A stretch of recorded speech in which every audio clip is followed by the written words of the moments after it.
Namaste. Today's topic is still minds and present moments lead to happiness. You were born to be happy. The natural state of your mind is happiness. Something occurred along the path of your life that turned your life away from this natural state. In a nutshell, here's what happened. Your mind got very busy and you began to dwell in the past or in the future instead of in the here and now. Think of yourself as an infant when you were well fed, clean, dry, warm, sheltered, all of which was provided by someone else. You were happy and content. As you grew and matured, however, life became much more complicated. Learning to feed yourself, potty training, getting along with siblings, obeying parents, all these and many more began to occupy your mind even as it was developing itself. You needed to remember things so you didn't get into trouble or so that you were rewarded for excellent behavior. In other words, you discovered you had a past and some of that had to be recollected in order for you to function optimally. Your mind is hurrying along also because you discovered there was a future, something or someone to anticipate.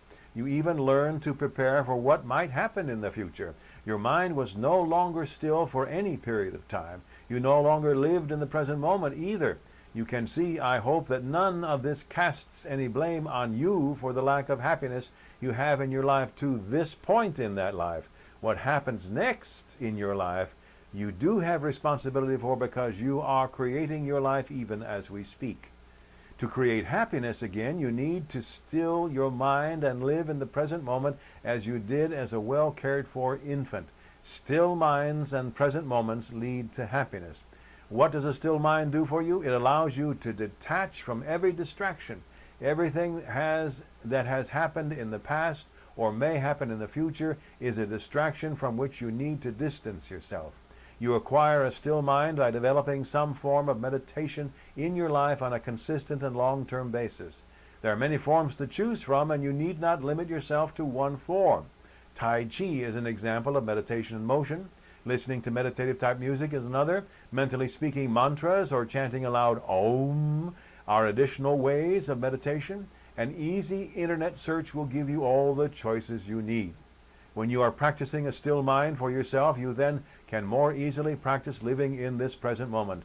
Thoroughly detach yourself from the past and the future. While you are at it, detach yourself from everything and everybody in your life that tries to draw you out of the present moment. I do not mean that you abandon any relationships, but you realize that you only have a relationship in the present moment anyway. You are not guaranteed that a relationship will last forever. You only have a relationship in the present moment. Certainly cherish it in the now, but do not cling to it as if it will save you from whatever. When you clearly and cleanly live in the present moment with a still mind, you are closer to happiness. Indeed, in the still mind, through meditation, you will find happiness as the meaning of life. Then, as you live in the present moment, you can feel that happiness bubbling up within you. Get to it. May you and all sentient beings know happiness and the root of happiness. Namaste.